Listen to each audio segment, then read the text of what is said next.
Hello everyone. आज हामी CSS को 6औं भिडियोमा छौं। हामीले CSS को प्लेलिस्ट सुरु गरेका थियौं अलि अगाडिदेखि र यो भन्दा अगाडि हामीले भिडियो बनाएको थियौं CSS बोर्डरको बारेमा, जुन चाहिँ तपाईले माथि आई बटनबाट नि हेर्न सक्नुहुन्छ। जसमा चाहिँ हामीले कुरा गरेका थियौं बोर्डरहरु कसरी राखिन्छ, राउन्डेडहरु टाइपको कर्वहरु यो सब हेरेका थियौं। र आज चाहिँ हामी हेर्ने छौं मार्जिन र प्याडिङ।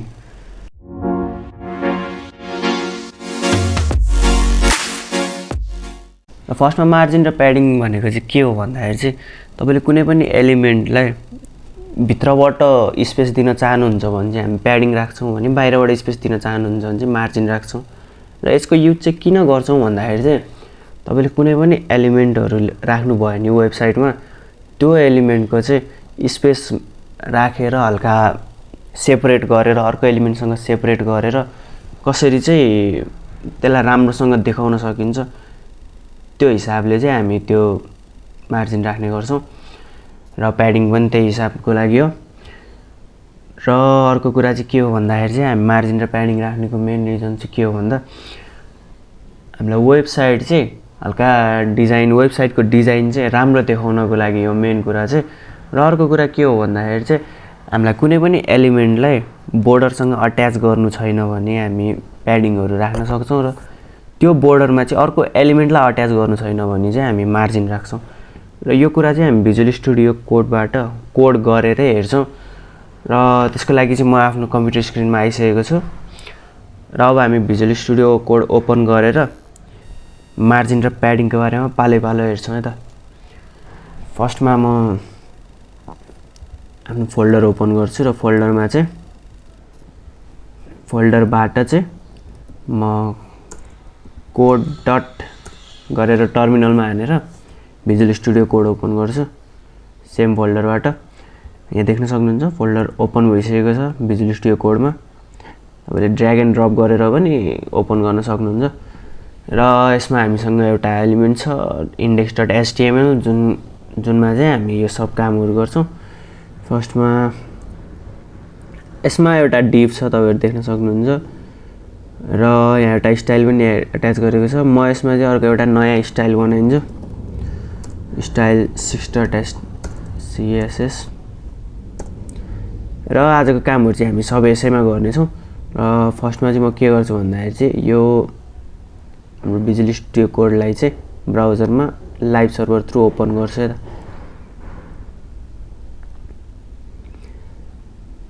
देख्न सक्नुहुन्छ हाम्रो ओपन भइसकेको छ। र यो हामीले CSS बोर्डर हेरेका थियौं त्यसको। र त्यो कुरालाई चाहिँ म अहिले नै हटाइदिहाल्छु। र यहाँनिर म 6 राख्छु जुन अब आज हामी यो सिक्न गइरहेका छौं यसको बारेमा हुनेछ। र अब देख्न सक्नुहुन्छ CSS कुनै पनि छैन, CSS ले काम गरेको छैन। यहाँनिर अब हामी हेर्छौं learn about CSS margin padding. यसको लागि हामी एउटा प्याराग्राफ ट्याग पनि बनाउँछौं जसमा म लेख्दिन्छु प्याराग्राफ ट्याग। र तपाईहरु देख्न सक्नुहुन्छ यहाँ यसरी आएको छ। र यसलाई चाहिँ अब हामी CSS थ्रु डिजाइन गर्ने कोसिस गर्छौं। मतलब मार्जिन र प्याडिङको चाहिँ मेन फोकस हुनेछ त्यसको बारेमा बुझ्छौं। फर्स्टमा म यहाँ राख्दिन्छु यहाँ डिभको चाहिँ विड्थ राख्दिन्छु 100 पिक्सल, हाइट 100 पिक्सल, विड्थ राख्दिन्छु म 500 पिक्सल। र तपाईं यहाँ देख्न सक्नुहुन्छ भइसकेको छ। र यसमा म एउटा ब्याकग्राउन्ड कलर पनि राख्दिन्छु ब्लू, जसले गर्दा चाहिँ तपाईलाई बुझ्न सजिलो हुन्छ। र यहाँ एउटा बक्स आइसकेको छ। र यही बक्स भित्र चाहिँ हामी मार्जिन र प्याडिङको बारेमा क्लियरली बुझ्छौं। त्यसको लागि म एउटा यहाँ h1 पनि थप्दिन्छु। तपाईले मार्जिन बसेको छ कि छैन त्यो बुझ्नको लागि चाहिँ यहाँ माथि एउटा चाहिँ एलिमेन्ट थप्दिन्छु म।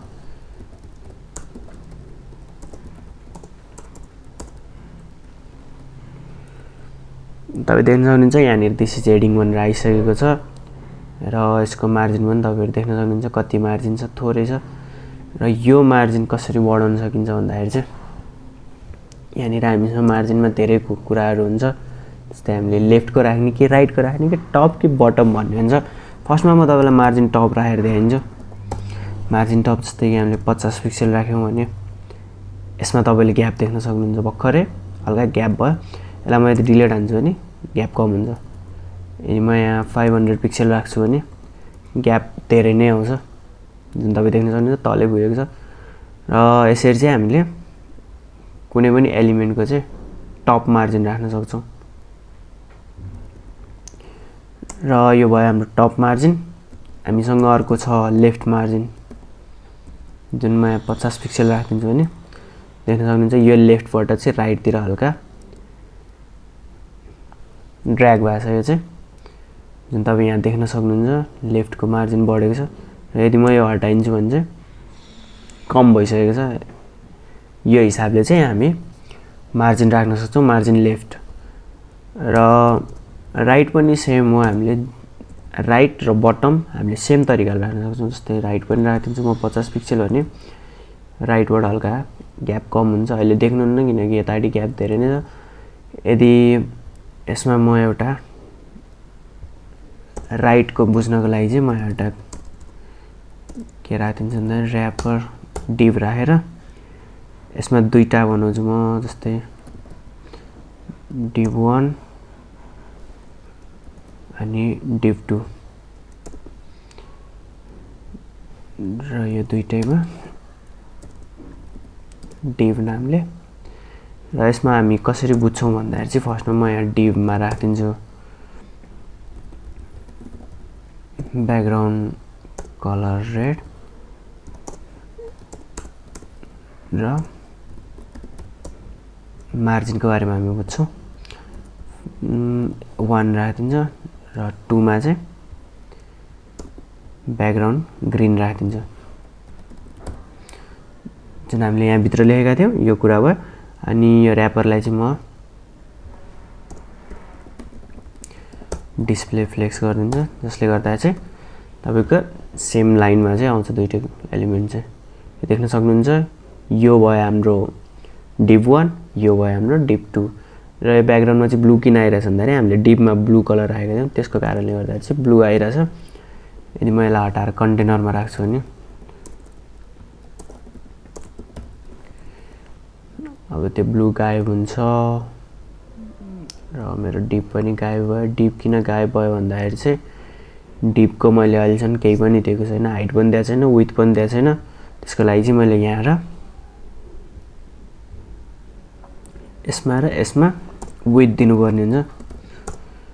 50 पिक्सल दिन्छु अनि हाइट दिनुपर्ने हुन्छ हाइट 100 पिक्सल। र अब देख्न सक्नुहुन्छ यहाँनिर टाँसेर आएको छ। अब हामी राइट मार्जिनको बारेमा बुझ्छौं। हामीसँग यो रेड कलर छ र यो ग्रीन कलर छ। रेडको बिचमा चाहिँ यहाँ मार्जिन चाहिने, हामी राइट मार्जिन राख्छौं भने चाहिँ 50 पिक्सल। अब तपाईं क्लियरली बुझ्न सक्नुहुन्छ कि मार्जिन राइट राख्दाखेरि चाहिँ राइटको मार्जिन चाहिँ हल्का ग्याप चाहिँ बढ्छ। र यो त भयो हाम्रो मार्जिनको कुरा, जुन म डिलिट हानिदिन्छु किनकि जति धेरै कोड गरे त्यति तपाईलाई बुझ्न गाह्रो हुन्छ। अनि हामी बुझ्छौं कि इनहेरिट राख्दाखेरि चाहिँ के हुन्छ भन्दाखेरि चाहिँ जस्तै म यसलाई यदि लेफ्ट राख्छु भने लेफ्ट 100 पिक्सल राख्छु भने तपाईं देख्न सक्नुहुन्छ लेफ्टबाट 100 पिक्सल आछ। र यो सेम 100 पिक्सललाई नै हामीले प्याराग्राफमा पनि राख्न सक्छौं। यदि तपाईलाई यो अहिले त थाहा छ 100 पिक्सल राख्न सक्नुहुन्छ, तर यदि तपाईलाई थाहा नभएको अवस्थामा चाहिँ यदि हामीलाई चाहिँ प्यारेन्टमा चाहिँ जति पिक्सल छ त्यही पिक्सल चाहिँ हामीलाई आफ्नो चाइल्डमा पनि, मतलब जुन यो डिलिट हानिदिन्छु म, जुन यो कन्टेनरमा तपाईले मार्जिन राख्नुहुन्छ सेम मार्जिन चाहिँ यो प्याराग्राफमा पनि राख्नु पर्यो भने चाहिँ त्यस्तो बेलामा चाहिँ हामी कसरी युज गर्छौं हेरौँ त। त्यसको लागि चाहिँ हामी मार्जिनमा इनहेरिट राख्दिन्छौं, जसले गर्दाखेरि चाहिँ तपाईले देख्न सक्नुहुन्छ यो जति पिक्सलको ग्याप थियो जुन हाम्रो डिभमा थियो सेम पिक्सलको ग्याप चाहिँ हाम्रो यो प्याराग्राफले पनि लिइसकेको छ। यो कुरा चाहिँ हामी इनहेरिट थ्रु गर्न सक्छौं। र अर्को चाहिँ हाम्रो प्याडिङ। यो भयो मार्जिनको कुरा। अब अर्को हुन्छ हाम्रो प्याडिङको कुरा हुन्छ। र प्याडिङ चाहिँ कसरी राख्छौं भन्दाखेरि चाहिँ फर्स्टमा म यसलाई हटाइन्छु र यो त भयो मार्जिन। अब हामी बुझ्छौँ प्याडिङ। प्याडिङ चाहिँ कसरी युज हुन्छ भन्दाखेरि चाहिँ हाम्रो यो बक्सको बाहिर नभएर बक्सको भित्रको चाहिँ ग्यापहरू बढाउन सकिन्छ हामीले प्याडिङ थ्रु चाहिँ। र तपाईँ देख्न सक्नुहुन्छ हामीले मार्जिन राखेको थियौँ त बक्सको बाहिरबाट गएको थियो, मतलब एलिमेन्ट जुन छ त्योभन्दा बाहिरबाट। अब हामी प्याडिङ राख्छौँ भने चाहिँ एलिमेन्ट भित्रबाट चाहिँ हुन्छ। जस्तै म यहाँ 10 पिक्सल राख्छु भने यसले सबैतिरबाट 10 पिक्सल लिइसकेको छ। कन्सेप्ट सेम हो, खालि मार्जिनले बक्सबाट बाहिर लिन्छ भने प्याडिङले चाहिँ तपाईँको एलिमेन्ट भित्रको ग्याप लिन्छ। त्यही कुरा हो, बाँकी सबै सेम नै हुन्छ। तपाईँले पिक्सलहरू राइट लेफ्ट आफ्नो हिसाबले राख्न सक्नुहुन्छ। जस्तै म यहाँ लेफ्ट राखिदिन्छु भने लेफ्टबाट प्याडिङ लिएको छ, यहाँ देख्न सक्नुहुन्छ। यदि म यहाँ टप राखिदिन्छु भने टपबाट प्याडिङ लिन्छ, तपाईँहरू देख्न सक्नुहुन्छ।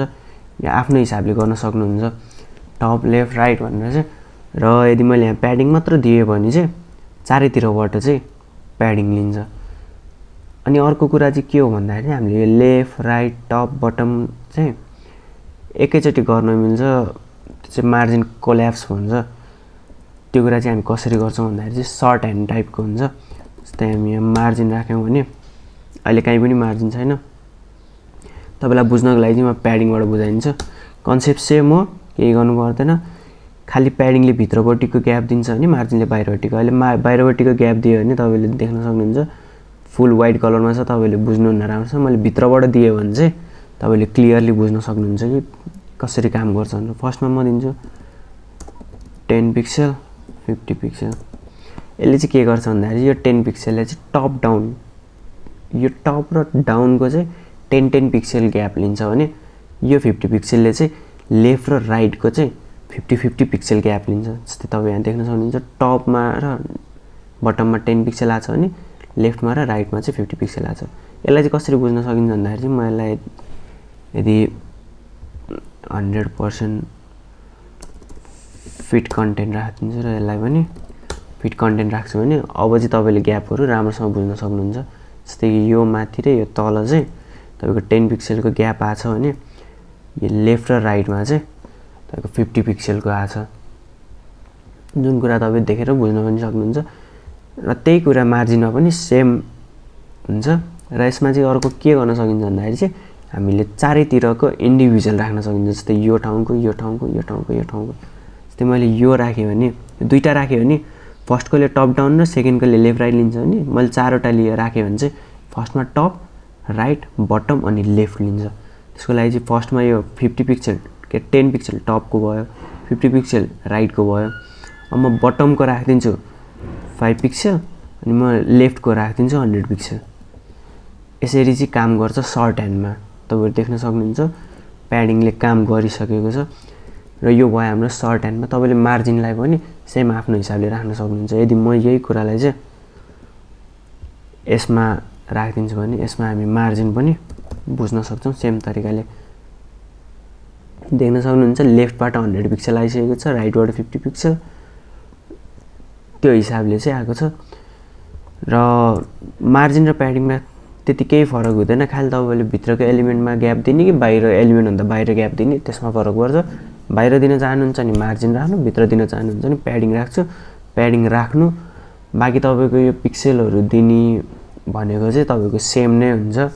तपाईँले जति पिक्सल मार्जिनमा दिनुहुन्छ त्यति पिक्सल प्याडिङमा पनि दिन सक्नुहुन्छ आफ्नो हिसाबले। र सर्ट ह्यान्डको कुरा गर्दाखेरि चाहिँ सर्ट ह्यान्डमा नि सेम नै हुन्छ। यदि तपाईँले मार्जिन राख्नुभयो भने यो 10 पिक्सलले बक्सभन्दा बाहिरपट्टिको 10 पिक्सल मार्जिन दिन्छ टपको, अनि यो सेकेन्डले राइटको बाहिरपट्टिको पिक्सल दिन्छ। र त्यो हिसाबले चाहिँ तपाईँले सर्ट ह्यान्ड पनि बुझ्न सक्नुहुन्छ। र मार्जिन प्याडिङमा सायद बुझ्नुपर्ने योभन्दा अरू केही पनि छैन होइन। तपाईँले एकचोटि गुगल गरेर पनि हेर्न सक्नुहुन्छ। र आजको लागि चाहिँ गाइज यति नै हामीले मार्जिन र प्याडिङको बारेमा बुझ्यौँ। र नेक्स्ट भिडियोमा हामी अरू पनि हेर्नेछौँ। र त्यही हो, हाम्रो भिडियोलाई मन परेमा लाइक गरिदिनुहोस्, च्यानललाई सब्सक्राइब गरिदिनुहोस् र साथीहरूलाई सक्दो सेयर गरिदिनुहोस् र कमेन्ट बक्समा कमेन्ट डाउन पनि गरिदिनुहोस्। हस्, धन्यवाद।